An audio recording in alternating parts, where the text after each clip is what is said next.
Welcome to my daily watercolor practice video where I do different exercises every day to improve my watercolor skills, and I hope you join me. They are very easy and they're basically designed to just help you improve. This is what I do every day, so hopefully you'll join me and maybe you'll find them helpful too.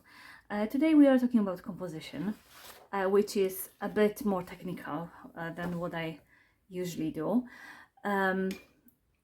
So yeah, we'll see how it goes. I want to keep it light. I don't want to keep it too detailed. I mean, I don't really have that much information about composition. But what I especially want to talk about is rule of thirds. This one is fairly commonly known, I believe.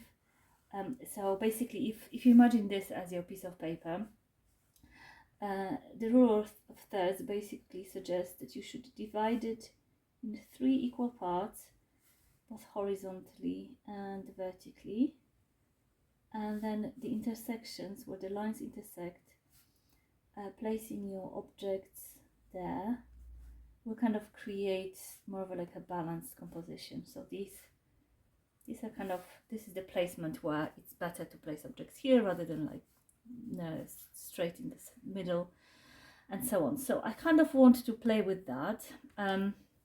Should I do little boxes like that and then paint inside? I think I'm going to do that. So the first, I want to kind of do what not to do. So what I wouldn't do is place my horizon line straight in the middle, because that kind of creates a boring, more of a boring composition, and there's not much, it's not as dynamic, it's not as interesting. So if I just literally say, like if we assume this is my sky and that's where I put a horizon. Oh, I just made a mess. Oh no, let's just try to mop it up quickly.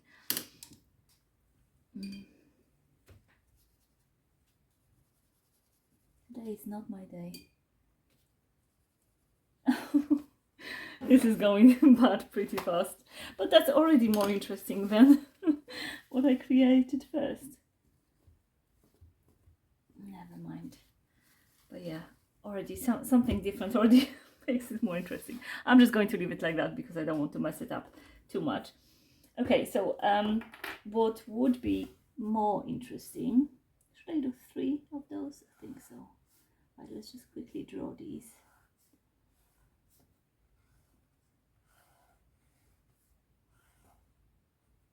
So if I put it either low on like this this line, or high, it will be more interesting. So let's just do that. So either I'm going very low, and then if I'm going low, then that kind of implies that the sky is like the main subject. So I will try to, for example, do a very pretty clouds or something, just basically the sky is the subject. And then if I'm putting, this brush is a little bit too big, I think I'm going to swap to a round one. I can't find my smaller flat brush, but this will do. So for example, I can also put my horizon line higher up. The line is already not as even, is it? There we go, something like this. And then I'm creating, the ground is my main focus. So for example, I could like, maybe there's a river here, maybe it's a winter landscape, something like that. Okay, let's just, is this dry enough? I'm going to risk it. Okay, so if I add my grass here, it almost looks like a flag. Even flags are often have 3 colors rather than 2. But yeah, this is kind of very boring, isn't it? Very static.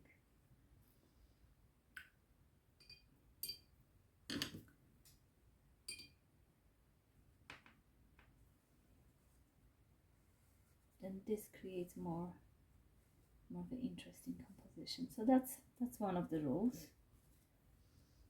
Now The rest is a little bit more fuzzy for me, but I will still try to practice. For example, one thing I heard is that we don't try to create symmetry, we're trying to create balance. So for example,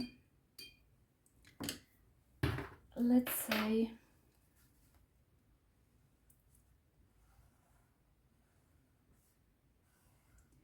I have a subject here and then small subjects here. Now if I just place them like this, and that's again quite static. Now there's a little bit more interest because also size is also like a tool for composition. So for example, the fact that I have two different sizes of the object I'm painting is already kind of adding some interest. But the placement in the center and the symmetry of it all is just boring. So for example, the way I could mitigate it is put the big subject in one corner, so somewhere on that intersection, and then maybe a cluster of smaller ones in here. And another thing is I will also use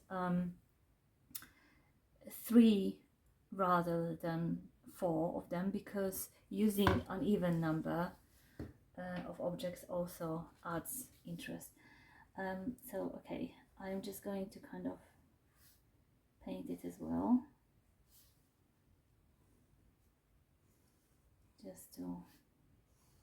just to kind of help me memorize this. So for example, another thing we can also do is, for example, a boring way would be when I'm doing this circle, let's say everything is red. So I'm just I have a red circle, and then I have small, let's say it's flowers or something. And if it's all one color, it's also more boring. Just trying to mop up a little bit of this. Okay, and now, actually I didn't have to do this. Okay, so if I put my one flower here,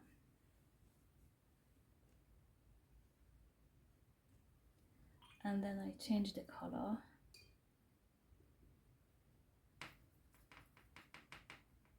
and I have something here, different color, that's more dynamic. So we're trying to create balance and add some dynamism rather than symmetry and harmony. Harmony has its uses, but if it's just, like for example, the landscape can be harmonious, but just adding a little bit of dynamism makes it more interesting. If everything is just too harmonious, to the same, it just becomes boring. So there's just basically a balance about it. What else? Another thing is also details. So for example, if I have subjects that are fuzzy, so let's say, okay, just to compare, I'm going to do some fuzzy circles. Actually, what I'm going to do is I'm just going to do boring circles that are kind of, because that's easier. So let's just go, so very, again, so this is the wrong way. So it's symmetry, and there's 4, same color, and same amount of detail. Now to kind of make it more interesting, I'm going to do some fuzzy circles. I'm just going to wet my page first.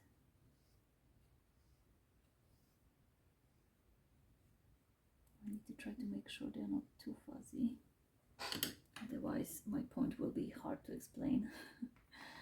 Let's see. Okay, I think that will be fine. Okay, so if I do,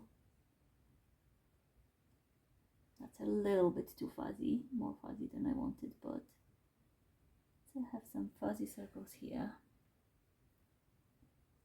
So somewhere in the distance. Should have really let this dry, but I'm going to have to wait. And then if I have detailed ones here, it will be more dynamic, but I'll have to wait for this to dry. Another thing similar to this would be breaking the pattern. So if I am painting something where objects are similar, I think I'm going to switch to a different color just to change it up a bit. Let's maybe go back to green.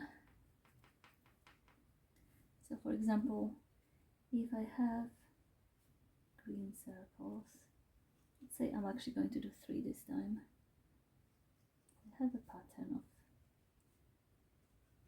circles, but instead if I do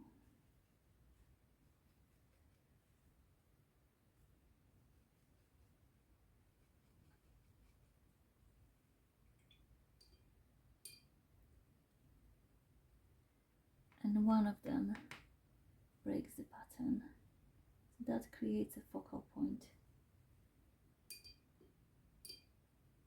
Now this is very simple, and it's kind of, I'm doing it more to just memorize it better. I think doing this sort of exercise is just kind of, because just thinking about something is not going to make it stick in your mind as much as practicing. So that's basically my idea behind doing this. Let's just see if I can. I think it's still a little bit wet, but I just wanted to finish this one.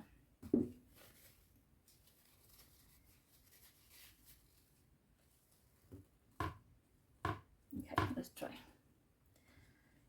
So this is a bit of a technical video today, I guess, but I think it's important to just kind of sometimes to delve into more technical things, because they can really improve our paintings. So yeah, something like this. Obviously it doesn't look very pretty, but this is the idea.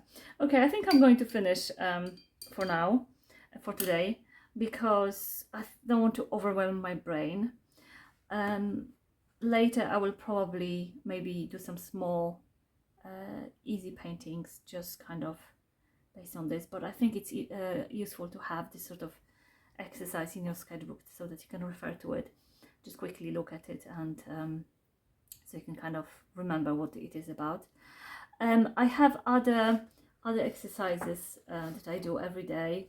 I will link a playlist at the end of this video, so if you kind of want to see what else I've been like doing and playing with, go have a look at that, and I will be back for the next video. I'm finding them very useful for my practice, and they are making me more confident in painting, because you know, I kind of, it's helping me understand watercolors and all, just lots of things. So I find them very helpful. I hope you do as well. And yeah, keep practicing, and don't get too stressed about your paintings. At the end of the day, everyone can learn how to paint. It is a skill in large part. So just keep practicing, and happy painting.